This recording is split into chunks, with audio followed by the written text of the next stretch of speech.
Welcome Strategy Battle Gamers to another GBHL YouTube channel video. You're here, your host, GBHL James, and in this video I'm going to be giving my review for the Great British Hobbit League tournament at Common Ground Games held by Stirling Wargamers up in Stirling, Scotland this weekend.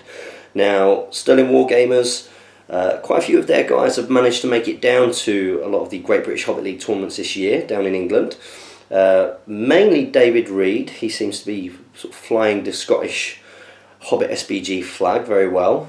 He's made such a huge effort to come down here. And Jamie went and won this tournament last year. And when Jamie came back, he absolutely raved about the setup. He said that the guys up there do an absolutely fantastic job. So, with me attending most of the events this year, I thought it was only right that because the Scottish guys have really supported the Great British Hobbit League, that I went up and supported them, as did quite a lot of other guys as well. I believe the tournament was supposed to have about 24. I know there was a few no-shows, etc., and that brought it down to 20. But nonetheless, there was a huge amount of support for it, which is absolutely brilliant. So we're going to talk a little bit about how this tournament was set up. This was going to be the first tournament of this year, and I think the only tournament this year, which was going to ask that you bring 2 armies. Now, I believe that for those of you that have been in the hobby for a lot longer, that this used to be commonplace. It used to be something that Games Workshop used to ask as well. And that's because the game was originally designed for good versus evil. So quite often in tournament settings, it would be asked that you bring a good and an evil force, so that you can always play against evil if you're good, and vice versa. And it's the first time that I was going to be going doing this. I know that last year, there was an event that was in Stockport before I got involved in the channel with Jamie, that was run by Sam Jeffries at the Northwest Gaming Centre, and they only had 8 people go. The league was just sort of gaining momentum at the time, but one of the reasons, even though I knew about this tournament, some of the guys that I started playing with, such as Stephen Crow and Hushup's Blessing, Pete, one of the reasons why we didn't go was because it was, I believe, 1,000 points, which was a lot, but 1,000 points of good and evil, which, of course, can be very, very, very, very tough for new players to go to. Now, I believe one of the reasons why David Reed really wanted to do this is because the Great British Hobbit League this year has had some great momentum behind it. You know, there's been a lot of people attending the events, a lot of people getting back into the hobby and building up over that period of time. And if you're going to do an event like that where you ask quite a lot of people, because it was 800 points per army, so it's quite a high level. I've never played at that high level before. Sorry, I tell a lie, I have done 1,000 points at Mansfield, but I've never done an 800 point tournament before. You're asking for quite a big commitment. It's a big ask sometimes for new players, but if you're going to do one, you're going to do it at the end of the year. So it's giving people a chance to build up armies over that time. Now this did pose me a few predicaments, because although I have over 1,000 points of Rohan, I've got thousands and thousands of points of good, whether it's, you know, lots of Wanderers in the Wild stuff, etc., or Rivendell Knights. I don't actually have a ton of evil. Now, one thing that I was thinking about doing originally was to go there and do the filth. You know, I've accumulated Corsair Reavers with axes, and we've got like Sharins and tons of Watchers Arcana and Serpent Guard. And of course we've got a Shade, which has been very nicely painted by Matt from Generation Shift. Although I did lend that to Jamie for this tournament, so I'm sure you hear about that in his tournament review.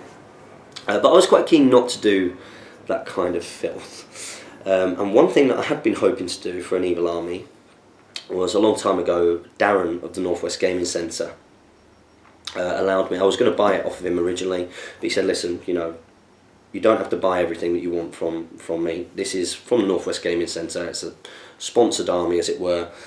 Go away and get it painted up. And of course, if you've been watching my hobby vlogs, you've been you will have seen my lack of progress over that up until this week before. And that was kind of one of the big things in the run-up to this tournament. So let's talk a little bit about that evil force that I was taking for 800 points first of all. So originally, I was going to take Saruman on a horse, or Grima on a horse. But as the tournament got closer, it became apparent that I wasn't going to get a Grima on horse, definitely not, but I wasn't going to get a Grima full stop in the end. And that my Saruman on horse model, you know, if any of you have seen that model, it is absolutely stunning. It's a gorgeous, gorgeous, gorgeous model. Right, sorry, I do have to keep an eye on the time, so let me just make sure. Yeah, I've got a class in that I've got to leave for in about half an hour, so so this probably won't be a massively long tournament review. I'll try my best anyway. I don't have a good record of talking on these videos and keeping videos short. But yeah, Saruman's a gorgeous model, and I wanted to do him justice. And it became apparent as, you know, D-Day as it were approached, that I wasn't going to get this done. In fact, even by the time that Damien and Kieran, who were travelling up with me, they came to stay on the Thursday night, they'd come up from London, it became apparent when they arrived that, and we filmed the Speak Fan in Question, that I wasn't going to get any painting done that night. And at that point, I hadn't even inked all of the models, so I knew that my Isengard Force was going to have to be done on the Friday night before the tournament. I was going to have to be a bit unsociable, but you'll all be pleased to hear that I did manage to get it to a good battlefield standard. Not fantastic, but a good battlefield standard. So instead of Saruman and Grima, what I did have was that Stephen Crow had given me a Witch King on Fellbeast a while ago, and I do know a lot of people have got like wraiths on foot, etc. So David Alexander contacted me. He's one of the guys up from Scotland. He's been to a lot of tournaments this year. He contacted me and said, listen, if you want to borrow anything at all, let me know. And I have to say, as a big thumbs up to the community, thank you to everybody who did contact me and say, James, don't worry about it, look, we'll lend you our Isengard armies, we'll lend you that, we'll lend you this, we'll lend you that. And I said, thank you very much, you know, push comes to shove, I'll do it. But, you know, I didn't want to be sat there across the table using someone else's full army, because I'm sure you've all, you know, been in that situation. It's not the same as when you're playing with an army that you've invested time into, even if it's time that you don't really have. So I ended up taking a Witch King on Fellbeast, and he was 3 Might, 20 Will, and 3 Fate, so sort of maxed out. Never used a Fellbeast before, never used a Witch King or a Wraith before, so I knew that was going to be a steep learning curve. I had 12 crossbows with Vrasku, so that's 12 Uruk crossbows with Vrasku, which is pretty standard stuff. I had a total of 10 Uruk-hai warriors with shield. They were split up into 2 groups of 5. In one of the war bands, which was with the captain, Uruk captain with heavy armour and shield, there was 5 berserkers and 2 feral Uruk-hai. And in the other one there was 7 feral Uruk-hai along with the 5 Uruk-hai with shield. So that was the evil army that I took.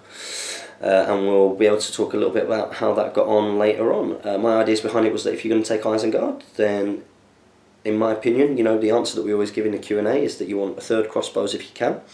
You want a captain with heavy armour and shield, 'cause it's a decent hero. You want your shaman. I saw you had a shaman with armour on. And he went as part of the feral and shield and spear warband. Obviously with the ferals having slightly less defence. Yeah, you want your shaman in there. Got the captain, got Vrasku with the crossbows. You know, a pretty standard build. The one thing that I would have liked to have done is taken Saruman and Grima both on horses, but that wasn't to be. So then my 800 point Isengard, Rohan army, so good army. It was always going to take a Rohan army. I changed my mind about this, which some of you might have heard me discuss. I changed my mind about it after playing against Calamedons, who's now 3rd in the league at East Grinstead, because at both of the previous East Grinsteads I've done very well. Well, I've only lost 2 games in those. That's across both. I lost 1 in one and 1 in the other, and both those games were at Lords of Battle against a good player with a good wizard, so with a wizard, and with decent shooting. And that was obviously against GBHL Damien, with his Isengard and Saruman and his crossbows, and Calamedons, who had wood elves and he had a Gandalf. And I changed my thinking, because, you know, against some players you can, and it could have worked in these ones. Against some players I would obviously try and make them chase the game, pick off the kill, and you can do that with cavalry. But with a very good player, they can make that a lot tougher to do, which means that you're always putting yourself at risk to have to change the game. And the moment that happens, especially if they've got a wizard, so you're getting sorceress blasted or getting compelled in or whatever it might be, then you have to chase the game. What I was finding was, because I was setting up further back, because I was trying to do this tactic, was that then once I have to chase the game, I have to cover quite a bit of ground against their bows, which obviously then means that I'm not hitting as hard. And also, you know, my Rohan force, I've been accused a few times, and I do it less than I do it more, of being quite skirmishy. And of course that's because you're trying to get into positions, it's because you're trying to make your opponent chase the game so that you can isolate pockets and use as much of your army as you can on the charge against them, so you're getting all of your advantages. So it's not like it's not the wrong thing to do, it's definitely the right thing to do. But I can see how against certain opponents that could not be fun if you were doing it for the whole game. And you know, I don't really want to be that guy. So based on those, I decided to change my Rohan list inexplicably last minute, and instead go for more Sons of Ale. So I own 15 Sons of Ale. Only 6 or 7 of them were painted. 2 of them weren't fully painted either, because contrary to popular opinion, in my 500 point Rohan list I only have 5, so it's a quarter of the army. But I own 15, so I started to paint those, and you've seen them in hobby vlogs with the cloaks. I was a bit gutted that I didn't get those completely finished, but I am looking forward to finishing those off in the future. So I changed my list to Aemon Knight of Pelennor with his armoured horse, to Eowyn fully kitted out with heavy armour, with armour, shield, and a horse, which is 46 points. Erkenbrand, of course, on a horse. And then 15 Sons of Ale. Originally in my list it was 12 Westfold Red Shields, 1 Outrider, and 1 Rider of Rohan with banner. So yeah, so there were some of those things that weren't quite painted up. So it was a really lovely start to the long weekend when GBHL Damien and Kieran arrived here. Kieran walked over, Jane was here, I went to go and pick Damien up. Jane had very lovely, had cooked everybody dinner.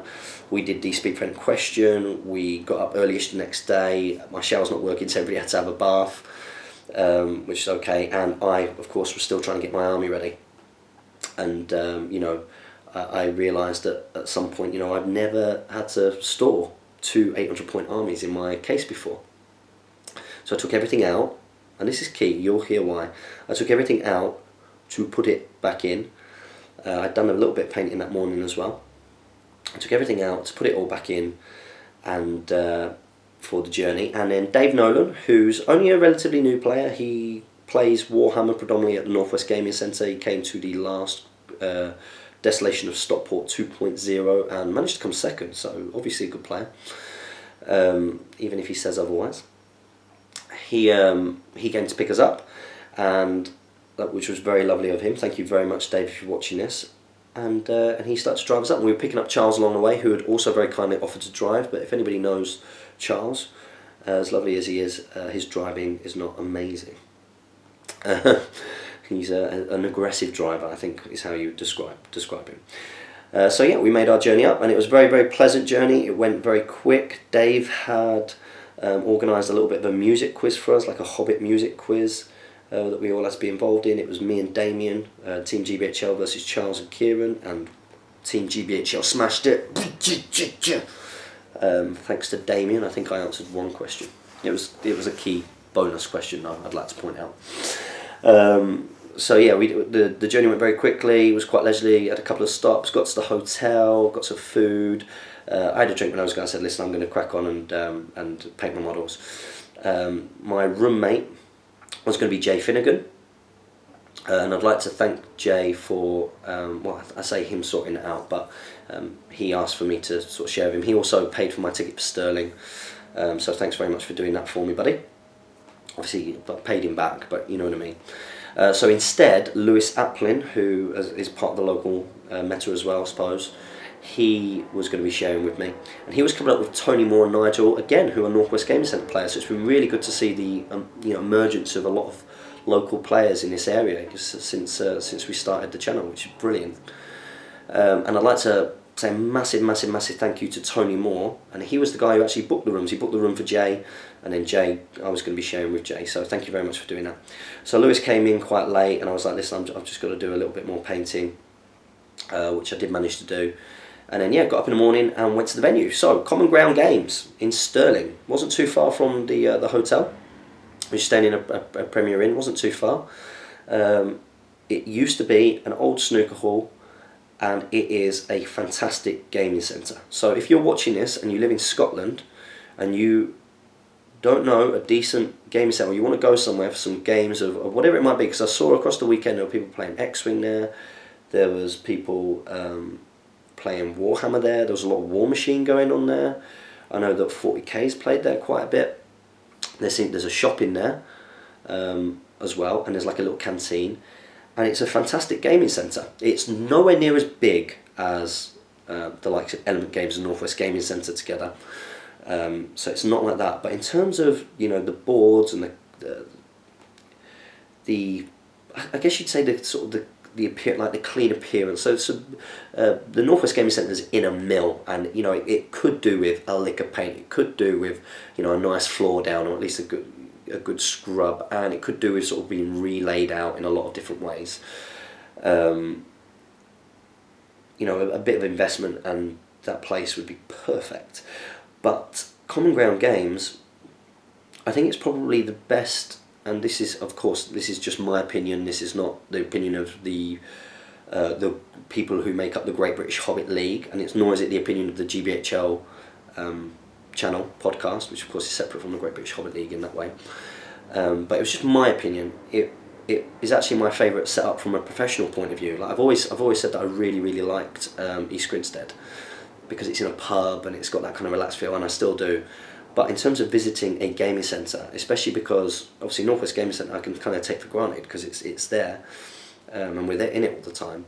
But Common Ground Games was very professional, and a very professional setup. Now I have to point something out before I went in there, was that I was being told along the way, and it's completely my fault and shocking behaviour really. I hadn't really read the rules pack before I went, and everybody should read the rules pack before I go. You really should, and I'm a massive hypocrite for not doing it.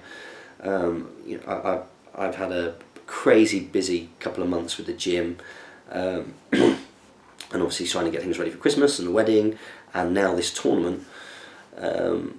That I hadn't even gone back to look at it since looking at it the first time, and it's a great rules pack. In fact, the GBHL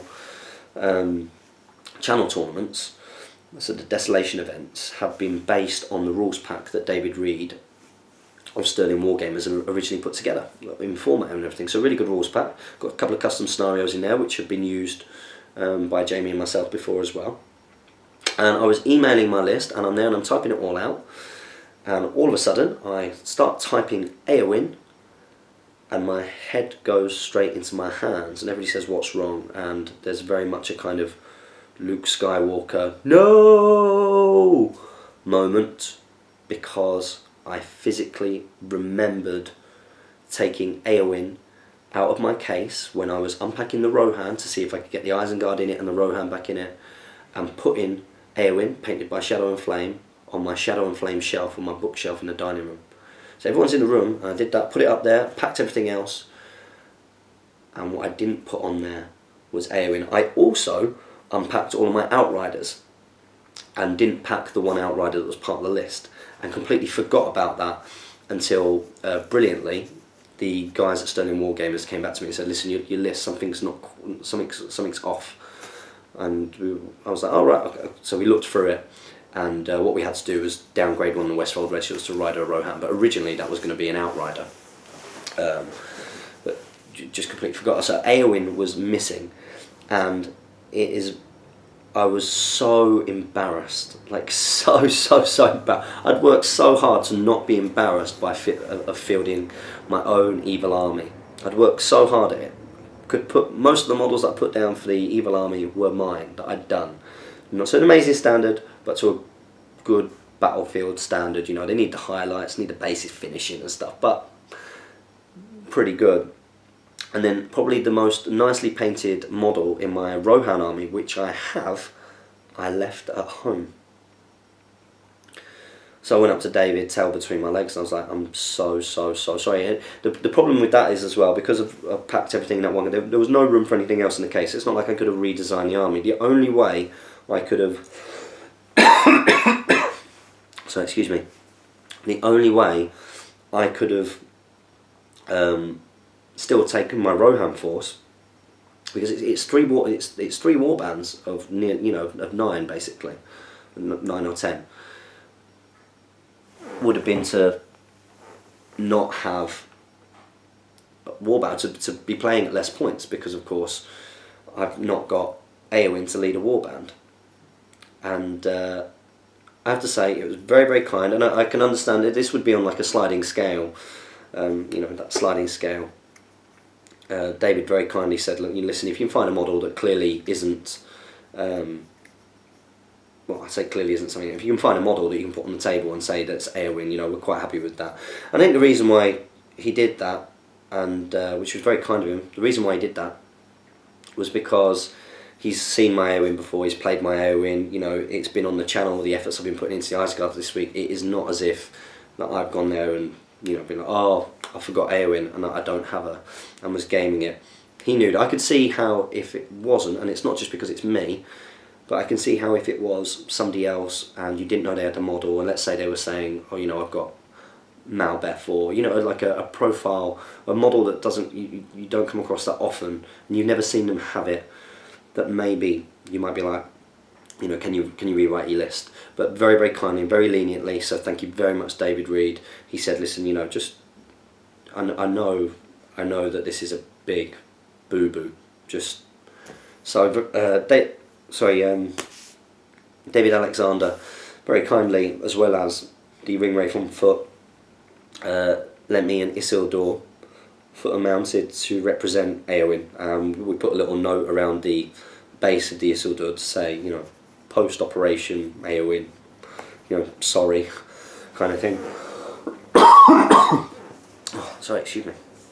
So yeah, when it's the game. So let's go through the game. So it's 2 800 points. Never played at 800 points before. 2 armies, and the way that it was going to be was that you would alternate. So the first game you would roll a dice to see whether you were going to be good or evil, and whichever one you rolled, the opponent would be the opposite. And the next game you would play the opposite, but then come the third game you would roll again to see what you were. See how that makes sense? Oh, sorry, I've not been very well either lately, so bear with me. Might have to go and get a drink actually. 2 seconds.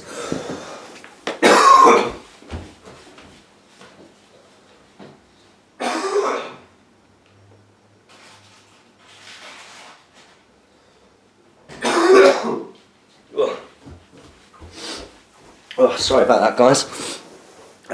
I'm not a Diet Coke dude, more of a Coke Zero man myself. So anyway, so yeah, and then you alternated throughout, and obviously that was quite difficult well, I'd say quite difficult. It's a bit fiddly to manage because you're not just going Swiss ranked, you're Swiss ranking off 2 lines of players, so you've got to always try and make sure that the best person who was good previous is playing the best person who was bad previous, if you know what I mean. So it was a little bit fiddling around. And then we had the first game. And the first game, I was drawn against Lewis Applin, so my roommate. And I played Lewis a few times before. And let's have a little look at what all the scenarios were, so that you can know this, guys. So, let's get it out. So the Scouring of Stirlingshire. Scouring of Stirlingshire. Let's get the events pack up. Rules pack is here. Preview. So there was a couple in there that I've not played before, which was very interesting. Okie dokie. Scouring of Stirlingshire. Here we go. So game 1, it was a custom scenario called the Scouring. So the Scouring is a little bit similar to Domination. You've got an objective marker in the middle. You place other objective markers. When you are in base contact with the objective markers at the end of the turn, sorry, at the end of that, the movement into it, the model rolls to see if it is the prize. It's effectively like seize the prize / domination in one. And if you roll a 6, it's the prize. And if you roll anything else, it's not the prize. And you do this until process of elimination is that one of them, the last one is the prize. So yeah, I was playing up against Lewis Applin, and I rolled, and I was using my... What was I using? I must have been using my good army. I must have been using Rohan. No, I was not using Rohan, sorry. I was using my evil army. I was using Isengard and the Witch King. That's right. I believe. So I set up, and my whole goal, you know, we kind of put one back there. He put one back in a ruin over another bit. I put one up in a ruin on my sort of left flank. There was one sort of to the right at the centre of the board, one in the middle, and one back on the left-hand side as I was looking at it. And my whole goal was that, right, okay, what I'm going to do is I'm going to move forward into range of the central objective. I'm going to try and shoot him a little bit. I'm going to go over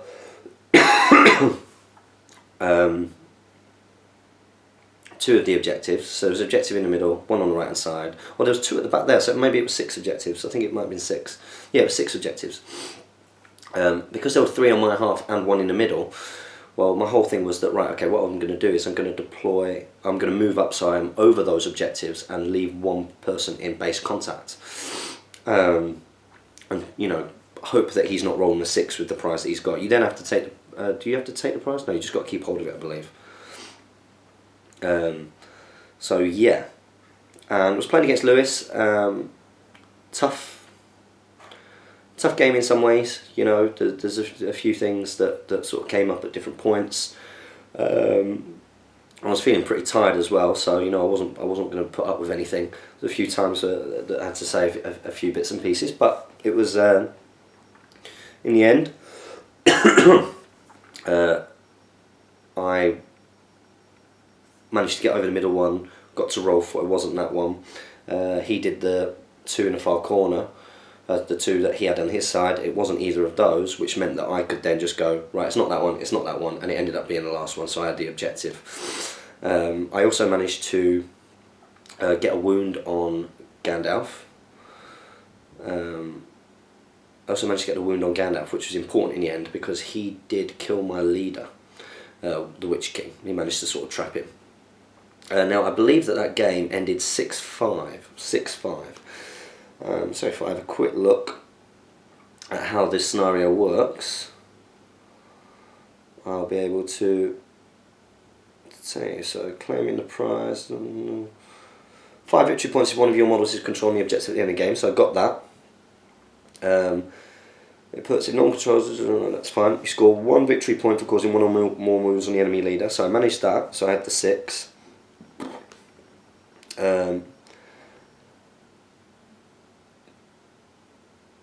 I had the 6, and he killed my leader.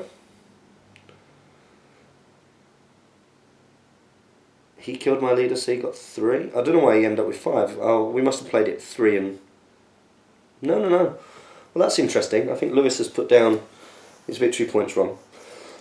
I definitely had 5, and I definitely wounded his leader. He definitely killed my leader, so it should have been 6-3, not 6-5. It'd be interesting to see whether that came up, but yeah.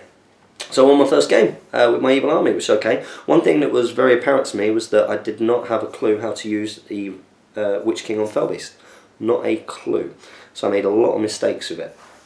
A lot of mistakes. Now the games were 2 hours 15 long, which was perfect, I think, for all the games. I don't remember many of them coming to an unsatisfactory conclusion. It was probably about right.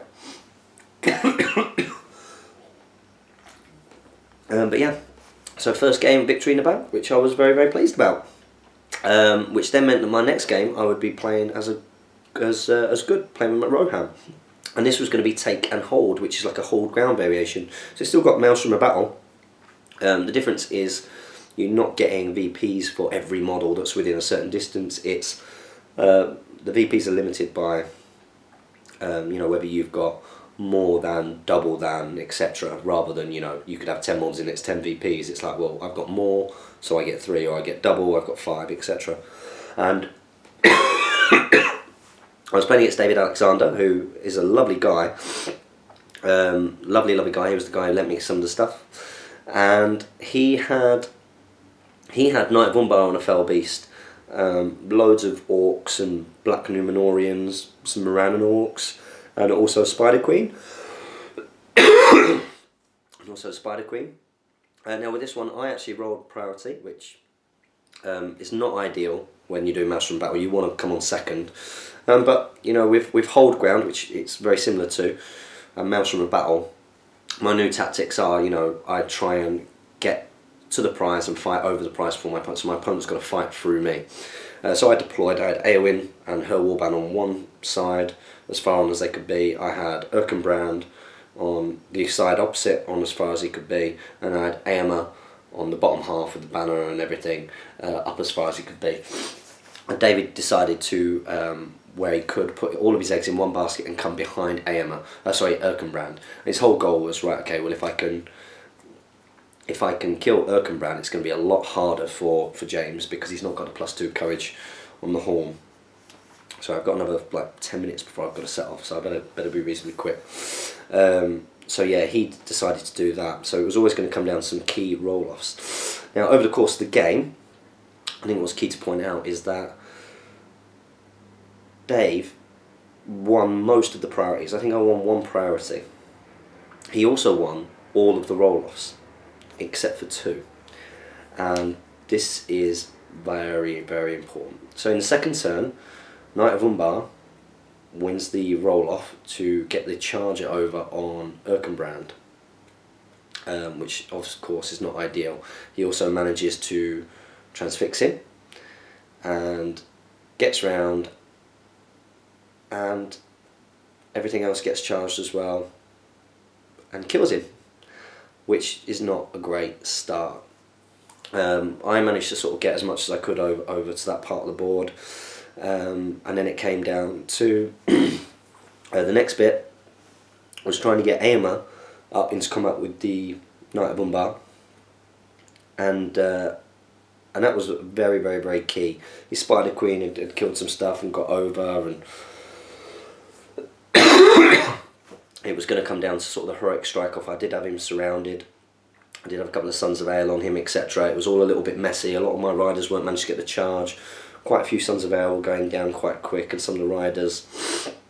And it came to the heroic strike off, and he rolled a 1, and I thought, yes, this is my chance, this is my opportunity. And then I rolled the heroic strike off. I got a 1. So then we both roll our dice, and we both get 6s. Mind you, he might have got a 5, I think, and had to use might to make it a 6. And he'd had to use some might on some other stuff as well, I think. So then it came to a roll-off, and I won that key roll-off. And by winning that key roll-off, I had piercing struck with my Sons of Ale, and I had Eomer there. And Sons of Ale didn't manage to wound.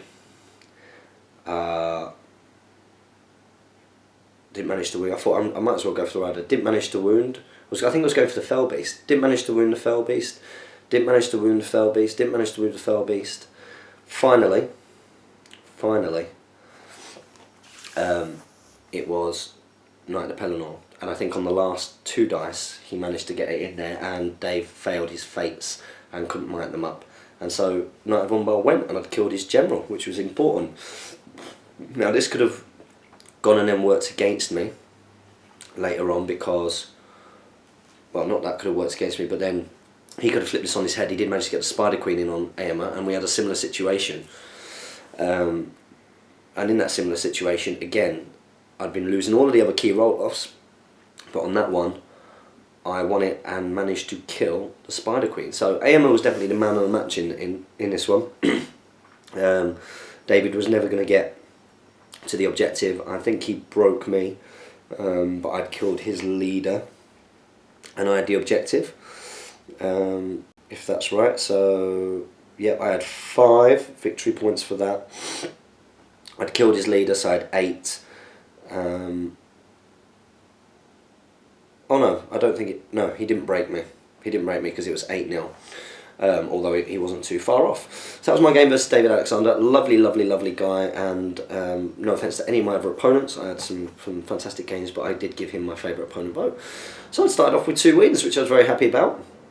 And went into the next game, and again you had to roll to see what you were going to do. We'd had some lunch as well. The lunch, it was like you had some like chicken wraps, you got a packet of crisps and a tin of Coke, which is, you know, it's okay, isn't it? It's part of the price of the event, you got it as part of it. So I sat down and caught up with a few people, and then went into the next game, final game of the day, and it was against James Braund. Now I played James Braund before at my second ever tournament, which was Huddersfield, which was the first tournament of the year, and it was the first time I'd come up against a wizard, and he absolutely schooled me with Saruman. And it was the game that, if you've heard me describe it, it was one of the most amazing games ever, because I felt dizzy on the final dice roll. He had beaten me a long time before and then lost the game. It was unbelievable. So it's really nice to be able to play him again after all this time. He's a really good person to play, very good player. And we rolled to see who would be good and who would be evil for this next one, which was Contest of Champions, I believe. Now, I've never really played Contest of Champions, but it's the one where you score 1 victory point per quarter in 1 or more moves on the enemy leader, 3 if you kill the enemy leader. If you kill him with your own leader, you actually receive an additional 1, so you get 4 points for that. It says you score 1 victory point if your leader has killed more models than the enemy leader.